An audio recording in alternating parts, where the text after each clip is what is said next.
In church, Catherine is with her future husband. Because Catherine came from an extremely low-income family, the marriage was planned. Later that evening, Catherine is assisted in changing by her maid Anna. She wonders whether Catherine is anxious about having her marriage legally consummated tonight. Her husband Alexander walks in and asks if she's comfortable with everything. Alexander tells Catherine that she will stay within the house and not leave. Catherine protests this because she enjoys the outdoors. However, Alexander ignores her and commands her to remove her clothes. She does. Then Alexander turns off the lights and removes his clothes, but he just goes straight to sleep. Catherine stands there awkwardly in the dark. Much later, Catherine tries to get some fresh air while staying in the confines of the house. Her days are monotonous and boring. Some days she just sits on the couch staring at the fireplace. This causes her to doze off into sleep. Catherine isn't treated as an equal to the men. She was ignored during dinner. Alexander's father, Boris, even tells Catherine that her duty is to make sure she supplies Alex with a male heir, so she must always try at night. When Alexander enters their bedroom, he yells at Catherine to stand up, then commands Catherine to remove her clothes. He makes her face the wall while he sits in the corner, wanking his banana. He is able to relieve himself. One day, Alexander left to tend to an explosion at the coal mines. Boris says he will have to leave as well. Boris hopes that Catherine can regain her strength during this time, and he hopes she can give Boris a son soon when he gets back. Once he leaves, Catherine is free to do as she pleases. She opens a window, and she immediately gives a sigh of relief. She even explores outside after being forced to stay in the confines of the house. She awakens from her nap as Anna yells at a man. She sees a random man running, so she goes to see what is going on. She goes to the quarters of the men who work for Alexander. Catherine is upset with the men fooling around while getting paid. Then she's shocked to see Anna hanging from the ceiling. Sebastian says they're just weighing her. She demands they let Anna down. She tells all the men to face the wall.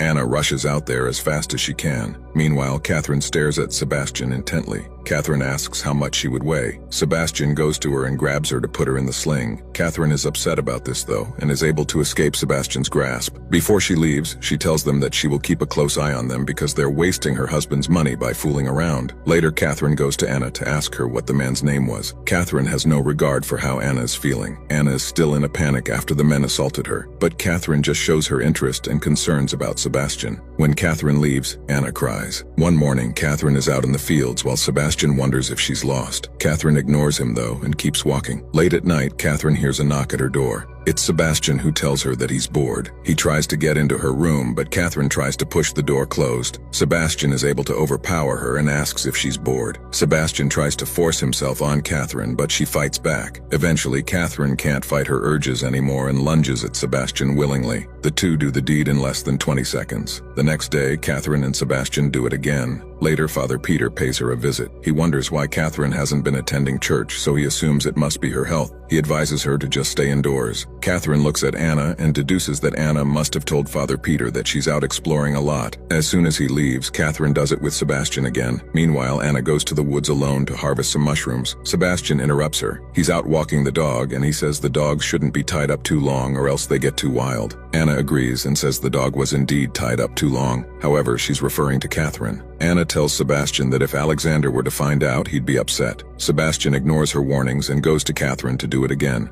Anna watches from the key peephole in the hallway. Anna eventually leaves when Sebastian looks at the door. Later, Anna warns Catherine that Boris has returned. This alerts Catherine to do her boring daily tasks as she did before. Finally, at dinner, the two catch up. He wonders where Alexander is, but Catherine doesn't know either. Boris asks Anna to bring a special bottle of wine. However, Catherine drank every bottle. Boris wonders how it's all gone. Anna doesn't reveal the truth about Catherine drinking it all. Boris demands that Anna get down on her knees so that he can treat her like an animal. She crawls away when Boris dismisses her. Catherine just watched during all of this. She doesn't care about Anna's well-being at all. The next day, Boris goes to Sebastian and repeatedly hits him. He asks Edward to lock him up. When Catherine hears of this news, she goes looking for him. Later, Boris lectures Catherine on everything she's done. He says Catherine has brought his family shame. Catherine demands that Boris let Sebastian out. However, Boris doesn't listen. He calls Catherine a failure for not giving Alexander a legitimate heir. Then he slaps Catherine so hard that her poor ancestors felt it. Then sometime later, Catherine asks Boris to let Sebastian out. Boris throws glass and refuses to do so. When Boris leaves for the bathroom, Catherine decides to lock him in by propping a chair on the doorknob. Catherine asks Anna to sit and eat with her. She finally asks Anna to tell her about herself. Meanwhile, groans from the bathroom can be heard. Anna tries to go help Boris, but Catherine demands that she sit back down. It's implied that Catherine poisoned Boris. When his grunts for help stop, Catherine tells Anna to go to town to grab a doctor, so Anna rushes out. Meanwhile, Catherine goes to Sebastian to free him. Once Anna has brought the doctor over, it's too late as Boris is dead. Anna screams in pain and agony after being forced to play these rich people's games. Much later, Catherine receives a letter from Alexander saying he won't be returning for his father's funeral. Catherine hopes Alexander won't ever return. During the funeral, Catherine poses with her dead stepfather. Anna then stares at her, knowing what Catherine has done. Eventually, Sebastian is cleaned up, looking like a fine piece of, excuse me. Catherine calls him the man of the house. Later, Catherine tells Anna that she will be asking a different maid to bring all her food from now on as a precaution. This makes Anna upset as she beats the dough pretty hard. The other maid tells her not to blame herself because Boris was old. It might have been the wrong mushrooms. It's revealed that Anna hasn't been speaking.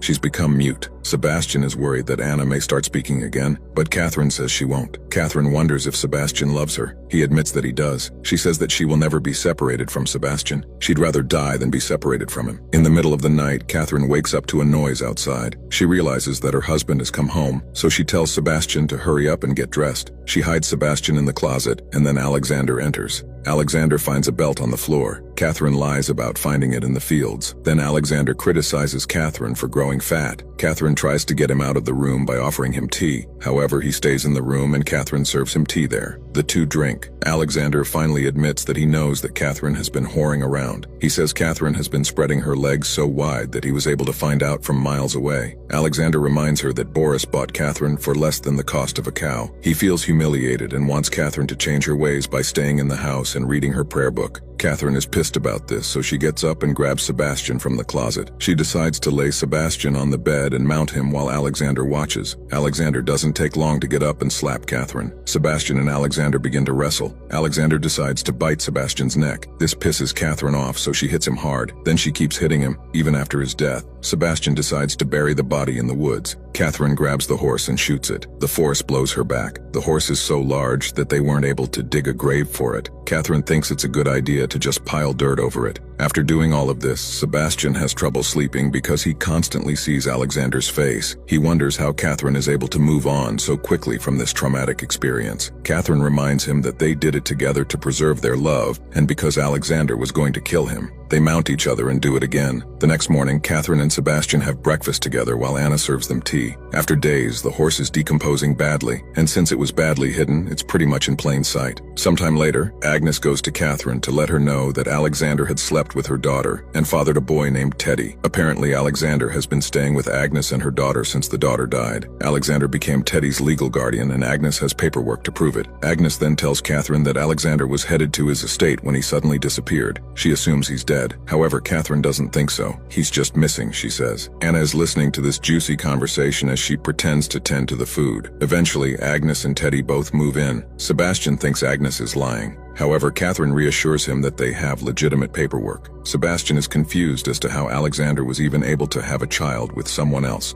because Alexander never touched Catherine. During dinner, Agnes tells Catherine that Teddy will take over Catherine's room. Catherine eventually agrees but says she will take over Agnes's room. One day, Teddy sweetly asks Catherine if he can come explore the fields with her. She obliges.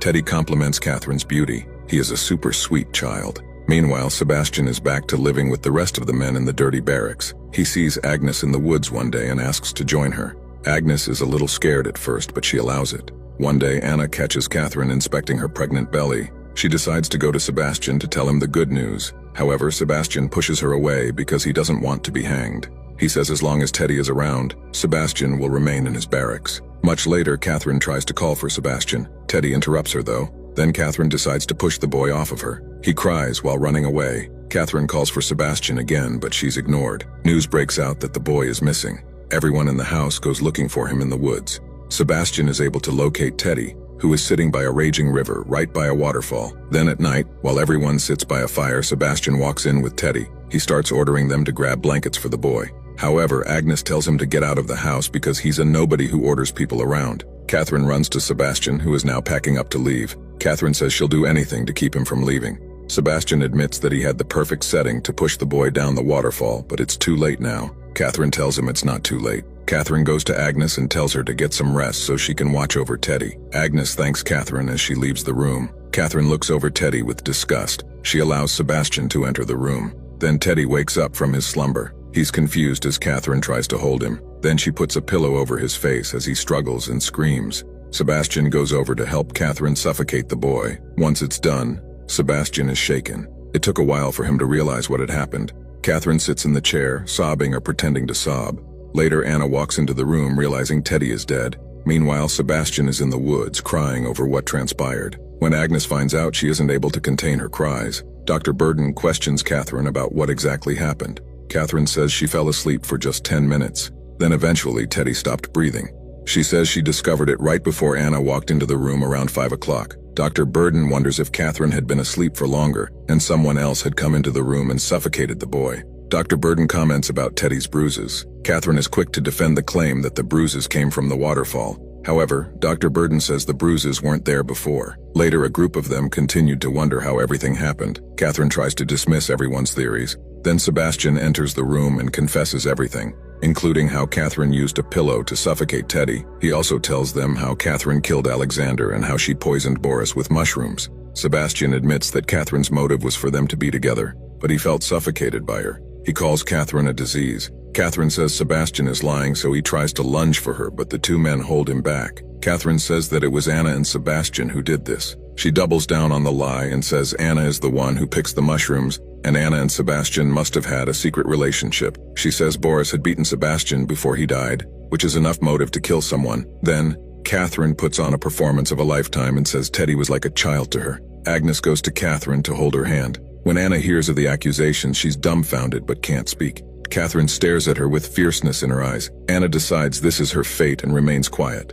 Anna and Sebastian are then brought away for their crimes. Eventually, Catherine remains in the house as Agnes leaves. Catherine is pregnant but looks empty and void of any emotion. Subscribe for more videos like this, turn on notifications, and leave a like. It really helps the channel.